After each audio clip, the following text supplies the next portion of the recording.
नमस्ते शार्क्स। नमस्कार। मेरा नाम राहुल बाकरे है। मेरा नाम विनीत फडनीस है और हम आए हैं पुणे से। शार्क्स, जल ही जीवन है, लेकिन ये जीवन देने वाला पानी अगर ना मिले तो हजारों करोड़ों लोगों की जिंदगी में बहुत मुश्किलें आती है। भारत में लगभग 4 करोड़ रिपोर्टेड बोरवेल्स हैं। उसमें से 54% बोरवेल ड्राई होने के कगार पे है। ये बोरवेल ड्राई क्यों होता है? तो शार्क, देखते हैं।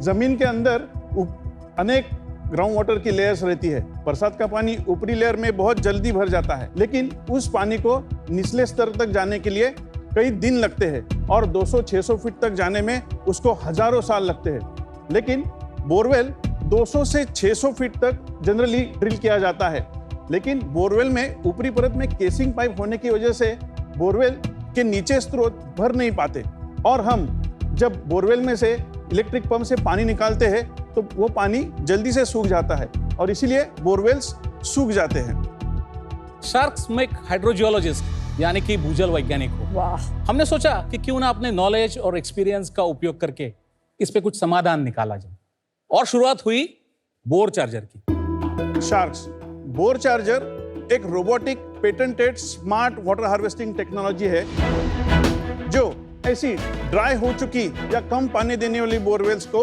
फिर से रिफिल करता है और वो भी किफायत दाम में। हम ड्राई हो चुकी बोरवेल में अंडर वाटर कैमरा सिस्टम डाल के उसका एंजियोग्राफी करते हैं। फिर हमारा पेटेंटेड रोबोटिक टूल बोरवेल में अंदर जाके उसको अंदर की तरफ से छेद करता है ताकि ऊपरी परत का पानी अंदर जाने में आसानी हो और निचले स्तर का पानी फिर से भर जाए। शार्क्स, हमारा विजन है दुनिया भर में सब जगह जाके भूजल का पुनर्भरण यानी रिचार्ज करें। इसी दिशा में हमने गत 3 सालों में 4000 बोरवेल भारत और अफ्रीका में हमने रिचार्ज करवाए हमारी टेक्नोलॉजी बोर चार्जर से और उनमें हमने 500 करोड़ लीटर पानी भरने का प्रावधान किया है। ये पानी इतना है जैसे 2 lakh Olympic size swimming pool में भरा जाए उतना।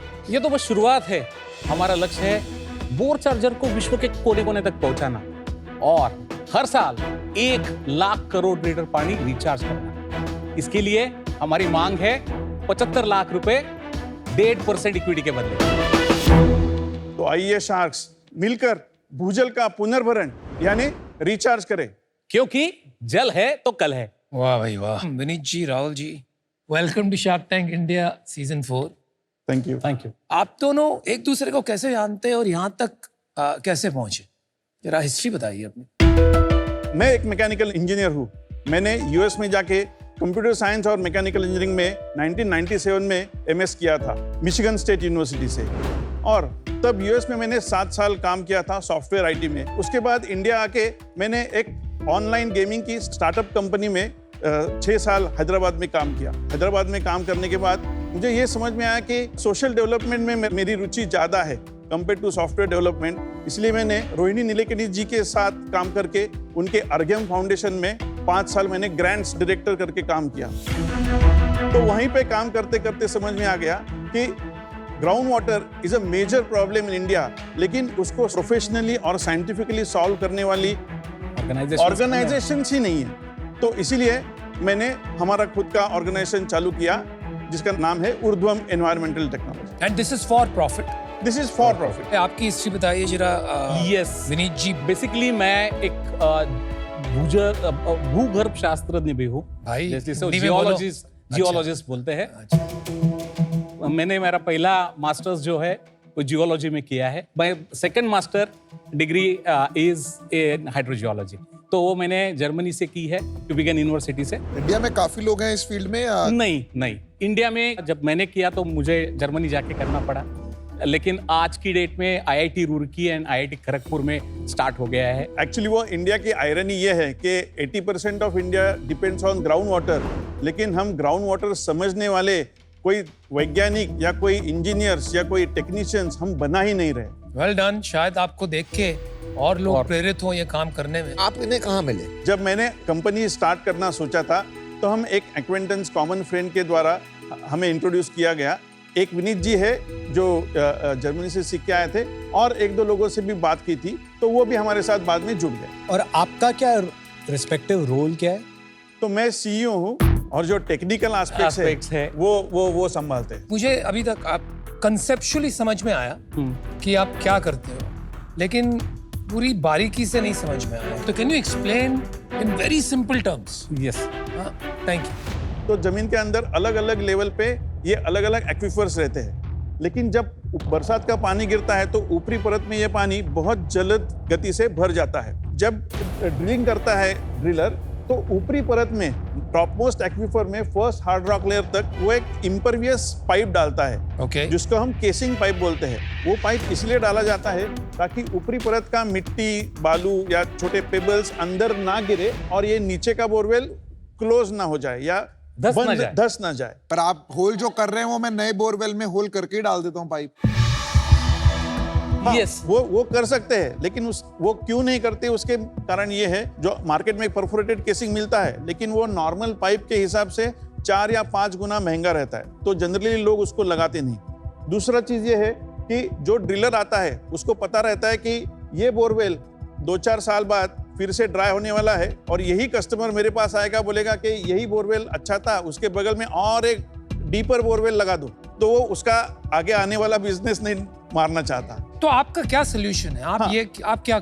हमारा सॉल्यूशन ये है, अंडर वाटर कैमरा सिस्टम डाल के बोरवेल की एंजियोग्राफी करते हैं। उसमें आप देख सकते हैं कि वहां से पानी आ रहा है शायद, लेकिन अभी वो ड्राई हो चुका है। जैसे हार्ट सर्जरी होती है, आप उसी तरह बाईपास करते हो कि उसमें छेद बनाते हो? पहले हम एंजियोग्राफी करते हैं, फिर हमारा पेटेंटेड रोबोटिक टूल अंदर जाके उस केसिंग पाइप को हाइड्रोजियोलॉजिकली अप्रोप्रिएट डेप्थ पे परफोरेट करता है, उसको स्लिट्स करता है। तो बाईपास बना दिया आपने। बाईपास एंजियोप्लास्टी करते हैं हम, ताकि एंजियोप्लास्टी। ऊपर के परत वाला पानी जो सिर्फ फिल्टर्ड पानी है, without sand soil, that goes into the borewell और वो डायरेक्टली 200-600 फीट तक नीचे गिरता है। तो ये नीचे के जो एक्विफर्स है उसको रेडिले स्पंज की तरह एब्सॉर्ब कर लेते हैं। तो एग्जिस्टिंग बोरवेल जो अभी एक नॉन परफॉर्मिंग एसेट बन चुका है, उसको हम फिर से परफॉर्मिंग एसेट में कन्वर्ट कर लेते हैं। तो वाटर इसी पाइप से नीचे जा रहा है और फिर पंप होके तीनों लेयर से पुल कर रहा है। यस पर इस पे आपको पेटेंट मिल गया है। हाँ, इसका पेटेंट ये है। दुनिया में पहला है। हाँ, दुनिया में ये पहला है, पानी के लिए पहला है। ऐसी सिमिलर टेक्नोलॉजी ऑयल के लिए यूज करते हैं, लेकिन वो बहुत ही एडवांस और बहुत ही महंगी है। तो आपके कस्टमर कौन होते हैं? Anybody and everybody who has a borewell और जिसका पानी कम हो चुका है या वो ड्राई हो आपको चुका है, ढूंढते कैसे? आइदर फेसबुक के माध्यम से या वेबसाइट के माध्यम से, नहीं तो हमारे भी बहुत सारे कैंपेन्स करते हैं। पर आप मशीन बेचते हो या इसको सर्विस की तरह करते हो कि जाओ ठीक करके वापस आ जाओ? अभी तो सर्विस की तरफ तो कोई मशीन नहीं खरीदता आपकी, आप खाली जाते हो, सर्विस करते हो, हमें और वापस आ जाओ। बहुत सारे लोग मशीन आप बेचते हो क्या पूछते हैं, लेकिन हम मशीन नहीं बेचते। हम रादर इसको अभी स्केलिंग अप के लिए हम उसको फ्रेंचाइजिंग की तरफ लेके जा रहे हैं। इसी repair of maintenance of borewells का काम है, करेक्ट ना? Correct. और आप इंडिया में अकेले हो जो ये कर रहे हो। यस। और बाकी अगर किसी की बोरवेल खराब होती है वो क्या करता है? अगर वो खराब हो चुकी है तो Give up कर- वो give बंद up कर करके देते हैं। दूसरी बोरवेल डाल देते हैं। कॉस्ट क्या आता है एक बोरवेल बनाने का, नया बोरवेल? कम से कम 70-80 हजार से लेके 18 लाख तक कॉस्ट आता है। क्यों फर्क, कितना फर्क क्यों है? हर एक जगह की वहाँ की लोकल जियोलॉजी कैसी है, पत्थरों के रचनाएं कैसी है और कितना डेप्थ का आप बोरवेल बना रहे हो, उसके ऊपर वो रेट। और आपकी एक सर्विस कराने में कितना लगता है? 25,000 रुपए से 40,000 रुपए पर बोरवेल हम चार्ज करते हैं। हम कब से ये सर्विस प्रोवाइड कर रहे हैं और कितनी देर लगी हमें टेक्नोलॉजी, ये सिस्टम बनाने में? 2017 से हम लोग टेक्नोलॉजी डेवलप कर रहे हैं। हम IIM अहमदाबाद इंक्यूबेटर में हम इंक्यूबेट हुए थे। अभी ये टेक्नोलॉजी इतना मैच्योर हो चुका है कि अभी ये अफ्रीका और ऑस्ट्रेलिया में भी हम उसको इंटरनेशनलाइज करने की सोच रहे हैं। 4000 कितने साल में किया? 4000 वैसे देखा जाए तो लास्ट 2 या 3 सालों में किए हैं। और 4000 में जो आपने बोरवेल ठीक करी, 4000 की 4000 ठीक हो गई?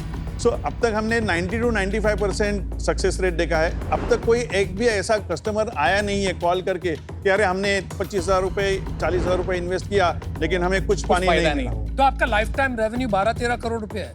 Life time revenue would be around 8 crore rupees.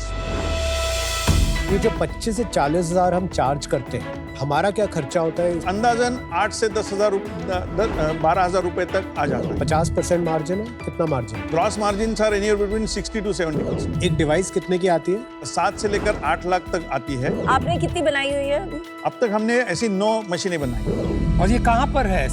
अभी हमारे रीजनल ऑफिसेज जो महाराष्ट्र में है, वहाँ पे हमने ये बोरवेल रखी हुई मशीन है और और ये ऑपरेटर्स ट्रक पे अभी- ले जाते हो, हाँ। करके काम वापस ले आते और कितना रेवेन्यू कर लिया पिछले साल? पिछले साल हमने 3.22 करोड़, वाओ। हो। और उसके पहले साल 2.7, 7-8 और उसके भी पहले साल 1.02। इस साल कितना हो जाएगा?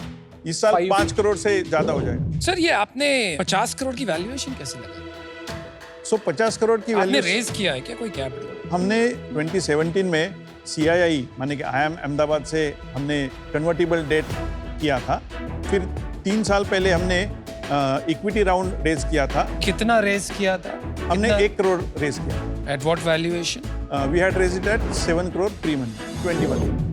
उसके बाद we are on our own and we are having good cash flows. तो अभी कितने पैसे हैं बैंक में अपने पास? अभी बैंक में हमारे 45 लाख है और receivables of around 30 to 40 lakhs है। क्या है बेटा था? Last year because of the R&D expenditure EBITDA was 8%। इस साल कितना होगा ये बेटा? 15% से ज्यादा हो जाएगा। आप मार्केट का थोड़ा बताएंगे, लाइक कितने बोरवेल्स इंडिया में हैं और कितने नॉन परफॉर्मिंग होंगे? ऑन पेपर 4 करोड़ बोरवेल्स है। 4 करोड़ 4 borewells? करोड़, लेकिन अनऑफिशियली प्रैक्टिशनर्स बोलते हैं कि 6 से 8 करोड़ बोरवेल्स है। By 2030 more than 50% would go dry 54%। Completely. इसमें गवर्नमेंट कोई हेल्प नहीं करती? सरकार हेल्प कर रही है। अभी we are part of AMRUT 2.0, ये जो सेंट्रल गवर्नमेंट का जो प्रोग्राम है स्मार्ट सिटी को लेके, तो उसमें अभी हमारा टेक्नोलॉजी उन्होंने एक्सेप्ट किया है is one of the solutions for better recharge. और मिनिस्ट्री ऑफ अर्बन डेवलपमेंट के द्वारा हमने लातूर सिटी में, जिसको 6-7 साल पहले ट्रेन से पानी देना पड़ा था, उसमें हमने 400 बोरवेल में उनको रिचार्ज करके दिया है। और जो टैंकर से लोगों को पानी देते थे, वो टैंकर सप्लाई कम हो गया।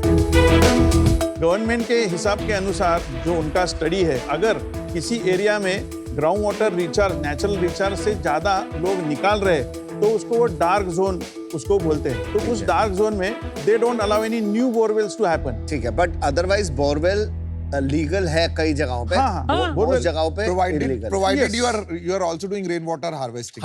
करेक्ट। और आपको इनपुट भी डालना पड़ेगा। तो गवर्नमेंट क्यों नेगेटिव है कि ये बोरवेल नहीं होने चाहिए? क्योंकि हो क्या रहा है कि हम सिर्फ पानी निकालने की कोशिश कर रहे हैं, हम पानी भरने की कोशिश नहीं कर रहे, और हमारा ये सोल्यूशन एग्जैक्टली उसी पाथ पर जाता है। अगर आप यहाँ से पानी निकाल के नीचे डालते हो या नीचे से निकालते हो, प्रॉब्लम तो अल्टीमेटली डैमेज तो होगा ही environment. Yes, for the time being शायद अच्छा सोल्यूशन हो, लेकिन लॉन्गर टर्म भी ये सस्टेनेबल नहीं लगता है, क्योंकि आज आप नीचे से निकाल के आपने खाली कर दिया, अब आप ऊपर से नीचे डाल रहे हो, फिर खींच रहे हो, तो ऊपर का भी खाली हो जाएगा। जो हम बोरवेल में छेद करते हैं, तो उसमें ऊपरी परत का सब पानी नहीं अंदर आ पाता। तो आपका बोलने का ये मतलब है कि काफी पानी जो टॉप लेयर पे है, just under the top layer, वो एक वेस्ट की तरह है, क्योंकि उसको एक्सट्रैक्ट नहीं किया जा रहा फॉर यूजेज, तो वो सिर्फ पड़ा हुआ है वहां पर।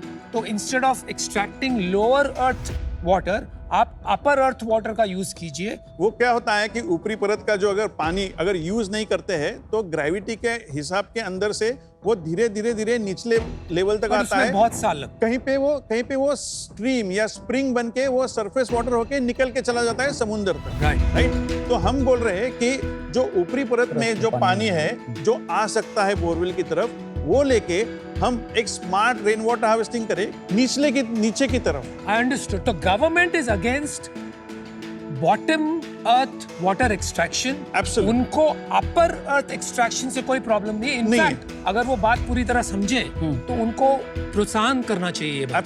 एब्सोल्युटली।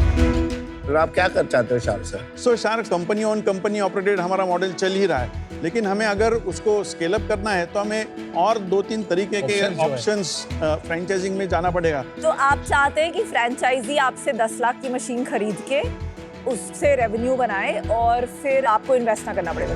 आपका फिर रेवेन्यू क्या होगा? जो 10 लाख में आप मशीन 5,000 लोगों को बेचेंगे, वो आपका रेवेन्यू होगा कि आप उनसे कमीशन भी लेंगे? वो होगा, और हर एक इम्प्लीमेंटेशन में जो इम्प्लीमेंटेशन करेंगे, लेट्स से 20,000 में वो इम्प्लीमेंटेशन कर रहे हैं, तो उसमें से 5,000 रुपए हम उस क्वालिटी एश्योरेंस और वो एडवाइजरी का फॉर एवरी बोरवेल हम उसको तो उसके उसे 25% मार्जिन सर्विस में हो गया अपना, और मशीन में कितना मार्जिन होगा? तो मशीन में कम से कम 40% मार्जिन हो गई। अभी तक आपने फ्रेंचाइजी बनाया है? हाँ, सो अब तक हमारी टेक्नोलॉजी रेडी हो रही है। हैं? In 3 months time, our tool would be ready, which will be franchisable. Business आप यही करने आए थे कि आप आगे जाके फ्रेंचाइजी बनाना चाहते हैं, लेकिन अभी तक आपने कोई फ्रेंचाइजी बनाई नहीं है। एज अ पायलट हमने ये करके देखा है, ये काम करता है। अभी उसको हमें एक फ्रेंचाइजिंग बिजनेस करके समझ लॉन्च गया, करना मेरा है। डिसीजन बन गया। बड़ी विनीत भाई, राहुल भाई, मुझे ये लगता है कि अभी आपका जो बिजनेस आप स्टार्ट कर रहे हो, फ्रेंचाइजी बिजनेस, उसको आपने ट्राई भी नहीं किया, पता भी नहीं है, तो मुझे नहीं पता कि आगे आप कैसे बना पाओगे, उसका प्रॉफिटेबिलिटी होगी नहीं होगी, वो कैसे बनाएगा नहीं बनाएगा, आप कैसे बनाओगे, कैसे मैनेज करोगे। अनफॉर्चुनेटली अभी आपने नहीं किया है, तो मैं अभी आउट होऊंगा। आप वो करिए, आगे बढ़िए और मिलते हैं कभी आगे। Yes, thank you. तो राहुल, विनीत जी, मेरे को लगता है कि आपको फ्रेंचाइजी रूट नहीं जाना चाहिए, बिकॉज इवेंचुअली आपका जो रेवेन्यू मॉडल है ना, वो मशीन का रह जाएगा। आपको कंट्रोल नहीं रहेगा कि आगे क्या रेवेन्यू आ रहा है। I don't know why do you need money in this business, और मैं आपकी कैसे मदद कर पाऊंगा। For that reason I am out. यार, I like the proposition. In fact, I love the proposition. लेकिन the biggest issue that I'm seeing is आप कह रहे हैं कि गवर्नमेंट की कोई रिस्क नहीं है क्योंकि आप रिचार्ज कर सकते हो इसे, लेकिन मुझे वहाँ पर रेगुलेशन रिस्क लग रही है। मुझे इतना पता नहीं है इस इंडस्ट्री और एग्रीकल्चर और गवर्नमेंट के बारे में कि मैं इस रिस्क को अंडरराइट कर सकूं या समझ सकूं कैसे इसको मेजर किया जाए। I think I am out for now. आपको जो 75 लाख कैपिटल चाहिए, मुझे अभी उसका यूज केस क्लियर नहीं हो रहा, क्योंकि आपका जो मॉडल है वो कैश पॉजिटिव मॉडल है, एंड मैं इसमें आपकी क्या मदद कर पाऊंगी वो भी आज क्लियर नहीं है। तो मैं आज इससे बाहर हूँ, but I am very happy कि आज ये करोड़ों फार्मर्स देख के उनको पता चलेगा कि उनके जो बोरवेल्स हैं उनको वो परफॉर्मिंग एसेट बना सकते हैं। तो आपकी जो अवेयरनेस चाहिए वो ऑलरेडी आज सॉल्व हो जाती है। सो congratulations on that. Thank you. Government ने का बैन करे हैं बोरवेल्स? गवर्नमेंट में बिट्स एंड पीसेस में किया है। पैचेस में। दिल्ली तो ऑलमोस्ट बैन ही है। हाँ, दिल्ली तो बैन है। इसका ये मतलब है कि वहाँ पे हम चार्ज भी नहीं कर सकते। नहीं, चार्ज तो 100% कर सकते Are you हैं। sure? यार, आप दिल्ली आप को चार्ज पानी कर सकते ड्रिल हैं? नहीं कर सकते। पानी नहीं, नया ड्रिल करके पानी निकाल नहीं सकते। Are पानी you भरने sure की कि कुछ कोई भी- गवर्नमेंट ऑफिसर आगे तंग नहीं करेगा? नहीं। बिल्कुल नहीं। मुझे लगता है कि ये न्यूज़ में भी पढ़ते हैं हम कि because of water not being available बहुत सारे फार्मर सुसाइड्स हो रहे हैं। Absolutely. और एक हमें अपनी थोड़ी इकोलॉजी को भी रिस्टोर करना है। दूसरा, फाउंडर मार्केट फिट शायद इससे स्ट्रांग हो ही नहीं सकता। लिटरली वो गिने चुने देश में लोग होंगे जो ये बिजनेस के बारे में सोच भी सकते हैं और फिर उसमें प्रोडक्ट भी बना सकते हैं और फिर जाके 3 से 5 करोड़ का रेवेन्यू भी जनरेट कर सकते हैं। पर अभी इस बिजनेस में रिस्क बहुत है और बहुत लंबी जर्नी भी है अभी इस बिजनेस में। तो उस रिस्क को प्राइस करते हुए मैं आपको एक ऑफर देना चाहता हूं। I'll invest 75 lakhs for 10% of the company. So thanks for the offer. We would like to give a counter offer. हाँ जी सर, बोलिए। 75 lakh rupees for 2.5% low, At that valuation, I will not do it. Sure. I respect your call. Wish you all the Very best. nice. Thank you. Good luck. Thank you Good very luck. much. Wish you all the Thank best. you. Thank you.